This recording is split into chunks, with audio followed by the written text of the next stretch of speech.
Kamu nggak ngerti apa-apa. Saya besok masuk kembali lagi, ke website ya, tadi. Karena Kembali ke website tadi. Website yang kamu kutip itu tidak mengatakan seperti yang kamu simpulkan. Itu kamu harus akui dulu, karena kamu melakukan penipuan sumber di situ. Oke, boleh saya bicara? Ya, silakan. Bahas tentang itu, yang website itu. Oke. Nah, jadi saya hanya... Kamu kenapa matikan kameramu? Kamu kenapa matikan kameramu? Sebentar, ada teman-temanku di belakang. Oke, aku nyalain lagi, udah khusus. Respons tentang website itu yang kamu kutip itu, silakan, saya dengar. Saya kasih kamu 2 menit, setelah itu 2 menit. Tapi tolong jangan dipotong. Jangan dipotong. Tentang website itu. Jadi saya di website itu mengutip apa yang ada di tulisan itu tanpa menginterpretasi, bahwa ada similarity antara Yesus dan dewa-dewa pagan, yakni isu yang dibahas adalah Osiris. Saya keluarkan, lalu saya eksposisi ke depan publik. Nah, lalu yang kedua, boleh saya lanjut. Saya juga mengutip bukunya para... Jangan ke black dulu, ke website, di website itu dulu. Jangan ke situ dulu. Bisa lama-lama. Sekarang begini, sebelum kamu pergi. Saya jujur, saya lagi di luar. Iya, saya udah tahu, nggak apa-apa, Goldian, nggak apa-apa. Saya nggak marah sama kamu kok. Dengar, website itu memang bilang begitu, tapi kamu harus mengerti, dia quote atau merepresentasikan pandangan orang. Itu bukan pandangan dia. Jadi kamu tidak bisa jadikan itu sebagai bukti untuk kesimpulan kamu. Karena itu bukan pandangan dia, dia kasih bantahan loh, Goldian. Coba kamu balik dan baca lagi website itu. Even dia kutip dari Agustinus, even dia kutip dari para scholar yang menyatakan bahwa tidak ada hubungan 101, hubungan positif antara paganisme dan kekristenan. Itu di dalam website itu loh. Lagian secara logik itu begini, Goldian. Itu websitenya gereja Koptik Mesir loh. Bagaimana mungkin gereja Koptik Mesir mengklaim begitu?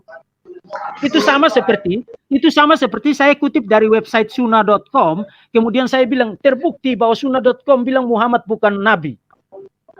Itu kan sesuatu yang impossible. Kamu ngerti nggak analogi itu? Jadi kamu misuse sumber itu. Dan kamu menipu publik dengan sebuah sumber yang tidak mengatakan apa yang kamu simpulkan. Apa adanya. Enggak, silakan cek lagi video saya. Ini anak nggak ngerti apa-apa. Kamu pergi aja, nanti besok kamu datang lagi. Kamu nggak ngerti apa-apa. Jadi Goldian ini dia pikir karena tertulis begitu di website itu, maka itu adalah bukti bahwa ada hubungan antara kekristenan dan paganisme. Nah, itu yang disebut dengan penipuan. Website itu tidak bermaksud untuk mengatakan ada hubungan antara kekristenan dan paganisme.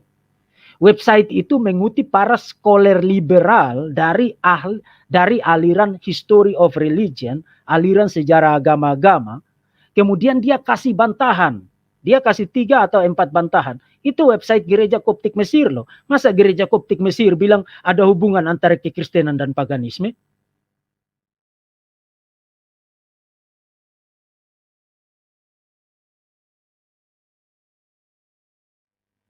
Lanjut. Suits.org ini literaturnya orang Kristen sendiri ya. Nah, di sini dituliskan let us begin with the most vexing question. Mari kita awali dengan pertanyaan yang aneh. What is the reason for the several apparent similarities between Christian belief and old paganism mythologies? Apa yang menjadi alasan kesamaan antara kepercayaan Kristen dan pagan ini? We will not mention them all. Kita tidak akan menyebut semuanya. Let us focus on the particular god of the ancient Egyptians named Osiris. Marilah kita fokus kepada satu dewa yang agak membingungkan ini, yaitu dari Mesir, namanya adalah Osiris. What makes Osiris special is the every year he walk mysteriously, and then rise again around specific time. Apa yang membuat Osiris spesial dan setiap tahun dia selalu membuat misteri. Dia mati dan dia bangkit kembali sepanjang waktu ya, di setiap waktu. Nah, lalu di sini dikatakan The only people today who believe in a God who can die and rise from the dead are the Christian. Mantap lu, kebongkar sama sejarah. Mantap lu, kebongkar sama sejarah. Mantap lu, kebongkar sama sejarah. Mantap lu, kebongkar sama sejarah.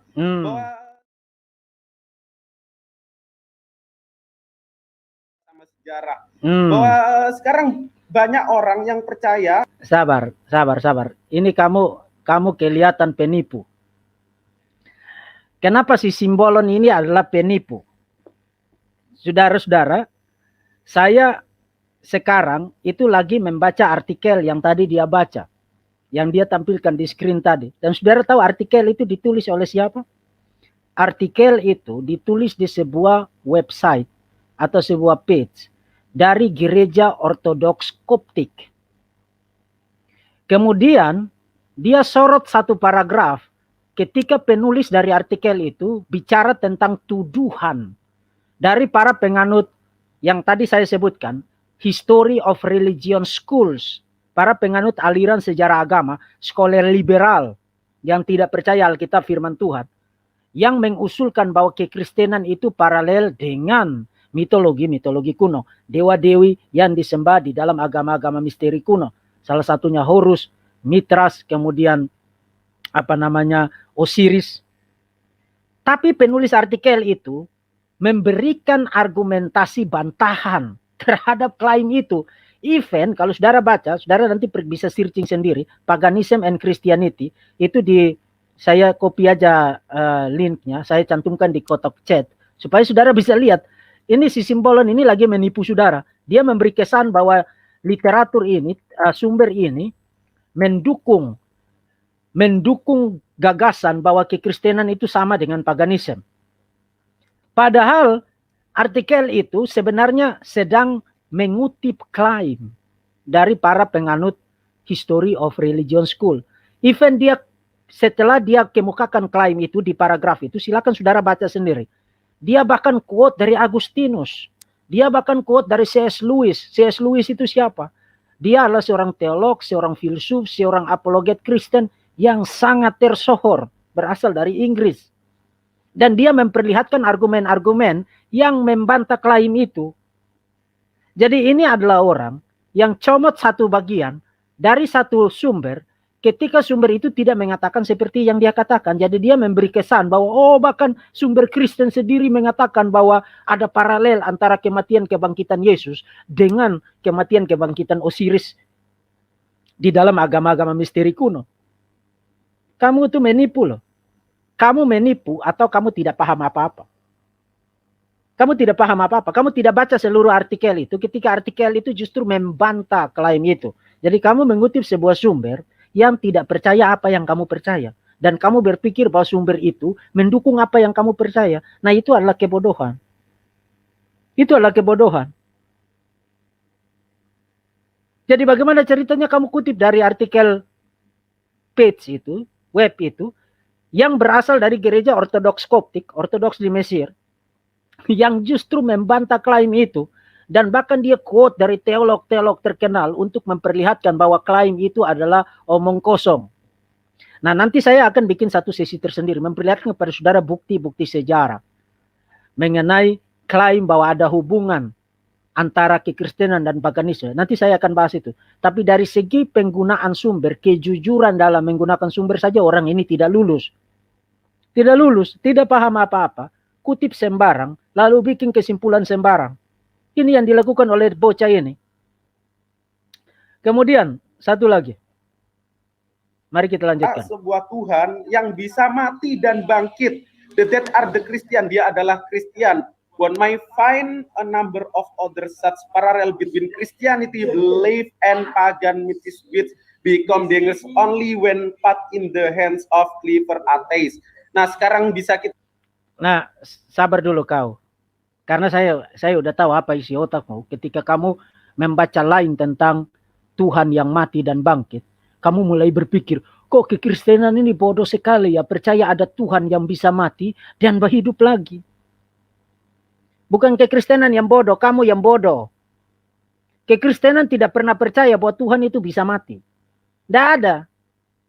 Tuhan by definition itu tidak bisa mati. Semua orang tahu itu. Islam yang baru lahir pada abad ke-6 itu aja sampai sekarang melahirkan orang-orang yang bahkan stupid seperti kamu, yang berpikir bahwa Tuhan tidak bisa mati. Apalagi kekristenan yang sudah lahir 2 milenia yang lampau. Kamu pikir kekristenan itu isinya orang bodoh semua? Para intelektual terbaik di dalam dunia teologi, para institusi-institusi terbaik di dunia ini seperti Cambridge, seperti Oxford, Yale, dan lain sebagainya, itu didirikan oleh siapa? Didirikan oleh orang-orang Kristen yang mempengaruhi dunia sains, dunia teknologi, dan lain sebagainya. All over the planet. Dikuasai oleh para intelektual Kristen. Jadi bagaimana ceritanya kamu berpikir bahwa orang-orang Kristen ini percaya Tuhan itu bisa mati? No, Tuhan itu by definition, by nature itu tidak bisa mati. Lalu yang bisa mati itu apa? Manusia. Itu saatnya Alkitab mengatakan, dia yang dalam rupa Allah mengambil rupa seorang hamba, hidup taat sampai mati, mati di atas kayu salib. Jadi yang mati itu apanya? Manusia. Yesus sebagai manusia. Nah, in case kalau kamu mulai bingung karena memang kamu tidak ngerti apa-apa, kok kamu bilang Yesus Tuhan, tapi kok bilang yang mati adalah manusia? Nah, karena memang kamu goblok, tidak ngerti apa-apa tentang kekristenan, tapi ngoceh menyerang kekristenan. Dengar baik-baik bocah. Mulai sekarang, stop dulu bahas-bahas tentang kekristenan, ambil waktu 53 tahun untuk membaca buku.